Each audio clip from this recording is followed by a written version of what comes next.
Cloud Charlie 408. You are in danger of the security of Changi Reef. Leave immediately and take fall. Try to avoid enemy sound threatening. 菲律宾飞杠208军机，你对中国岛礁构成安全威胁，为避免无碍立即远离。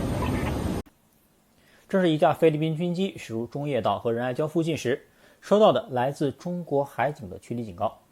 没错，自从前几天中国先后70艘船舰出现在了仁爱礁、鲜卑礁和中业岛后，菲律宾人的确是慌了。水上既然过不去，就只能从空中了。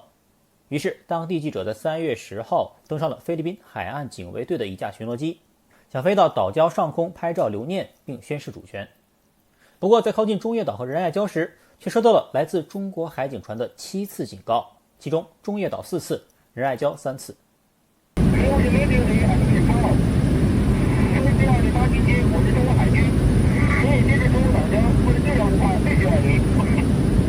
在收到中国海警船的数次警告后，菲律宾飞行员竟然拿出了纸笔，用英语也写了一份菲方的警告语，并对中方船舰进行广播。这是菲律宾海岸警卫队，我们正在我国领空内进行例行海上巡逻，并监测渔民的安全。不过这手写怎么看怎么不那么专业。除此之外，菲律宾记者在中业岛附近徘徊时，其手机还自动连上了中国移动的4G 信号，并收到了短信，欢迎来到中国。想必中业岛上的居民也会日常性蹭网，希望中国移动的漫游费不要收得太过便宜了。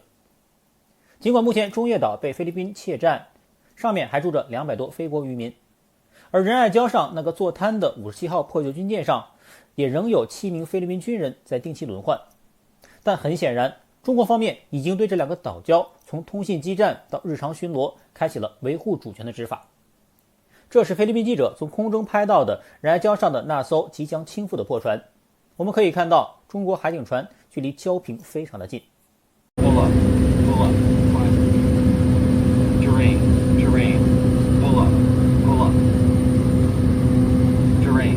这是另一段记者拍摄的画面，可以看到海上有多艘船舰。那么这是哪里呢？请记住画面中由近及远的这4个岛礁。我们来到谷歌地图，这是在中业岛的西侧同样出现的4个连续的环礁，大小也与视频中出现的一致。而在上期视频给大家看过的那幅图，也就是3月4日中国44艘船舰齐出合围中业岛时，那时就是在这个环礁处。现在从视频中我们看到，几天过去了，我国仍有大量渔船聚集在中业岛的西侧。由此可见，3月4日对中业岛的那次合围并不是临时性的一次行动，而是长期维护主权的行为了。而中业岛的这个位置对菲律宾来说也的确尴尬，是它所窃占的8个岛屿中距离菲律宾本土最远的一个。可以看到，中业岛距离巴拉万岛500公里，距离马尼拉800公里，距离越南的金兰湾550公里。尽管距离我国三沙市的首府永兴岛也有670公里远，但我方此前通过填海造岛，在南沙埋下了3颗定海神针，那就是现在面积排在南沙前3位的美济岛、主碧岛和永暑岛。而排名第2的主碧岛刚巧就在中业岛的旁边，距离只有20公里，可以说非常的近。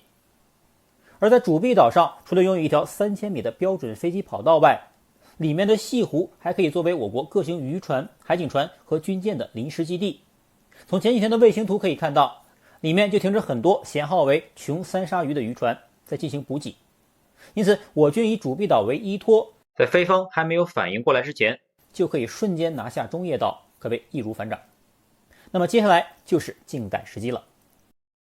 而此次菲律宾军机的飞行路线应该是从巴拉望岛出发，途经我的鲜滨礁和仁爱礁，再长途跋涉飞向中业岛的。菲方想通过空军宣示主权，那么他们乘坐的是什么飞机呢？菲律宾记者把他们乘坐的飞机照片也放在了网上。不过我们从旁边的军人和飞机的比例就能看得出来，这竟然是如此之小的一架袖珍螺旋桨飞机。经过我的查证，原来它是菲律宾最新购买的一架塞斯纳208型飞机。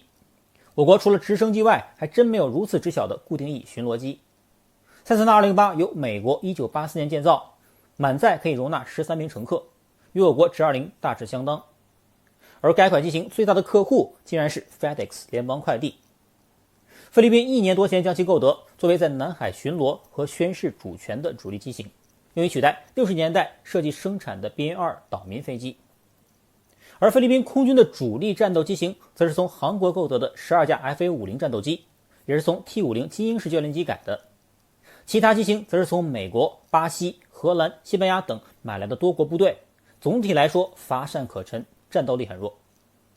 而海军方面之前也提到了，2艘又是从韩国购买的3000吨级何塞黎沙级巡防舰，以韩国大邱级巡防舰为蓝本改的。还有3艘孔雀级巡防舰是97年香港回归时从香港转让过来的二手舰，不过吨位只有700吨。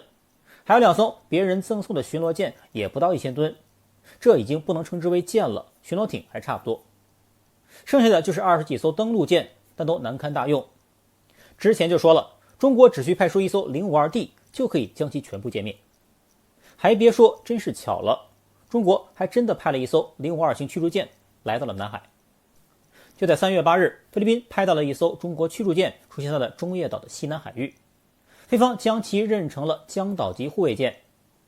而被北约起名为江岛级绰号的军舰，正是我国的056型轻型护卫舰，吨位为1400吨。前几天44舰合围中业岛时，也刚好拍到了1艘 056A。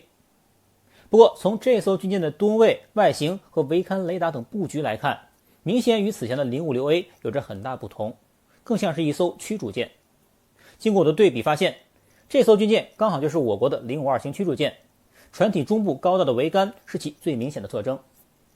052这个数字作为我国驱逐舰的标准代号，共迭代了4个版本，分别为052、052B、052C 和 052D。 052基本型共建造了2艘，分别为112哈尔滨舰和113青岛舰。这也是我国第一次自主建造装备反潜直升机的大型驱逐舰，吨位达到4800吨。而哈尔滨舰和青岛舰也代表了90年代我国海军作战舰艇的最高技术水平。而后的 052B 则是采用了与俄罗斯现代级类似的部分武器系统和电子装备，吨位提升至6000吨，也是建造了2艘，分别为广州舰和武汉舰。而后的 052C 则是革命性的，它是世界上首个采用了有源相控阵雷达的驱逐舰，并是中国海军首次配有了垂直发射系统，具备了远距区域防空能力。自此，中华神盾应运而生。这一型共建造了6艘，吨位也提升至7000吨。最后就是从 052C 发展而来，目前正在疯狂下饺子的量产型 052D 了，吨位提升至7500吨。而就在菲律宾记者航拍南沙岛礁的同一天，3月10日，大连造船厂又下水了2艘 052D， 预计今年底前还将有8艘下水，总数将达到35艘，成为数量仅次于美国阿里伯克级驱逐舰的盾舰。再加上 052D 南宁舰刚刚参加完中东的防务展，就被中东多国豪订了18艘，着实成为中国的门面。所以最初我以为我方会派出1艘 052D 来南海以立国威，因为1艘 052D 即可摧毁菲律宾的全部海空力量。不过没想到我还是比军方更高估了菲律宾的实力，解放军竟然只派出了1艘服役快要30年的老舰052型。而更奇怪的是，052的哈尔滨舰和青岛舰都是隶属于北海舰队，此次却南下南沙群岛维护主权，甚为蹊跷。也许是因为中国的05和052D 等新型驱逐舰建造的实在太快，这些老型号在北海舰队和东海舰队很难再有用武之地了。因此在除役之前，南下南海与海空实力均较弱的菲律宾等国周旋，既不浪费，也刚好可以发挥下余热。中菲对争议岛礁的争夺看起来短期内仍将成为热点，等有了更进一步的消息，我们再来做分析和介绍吧。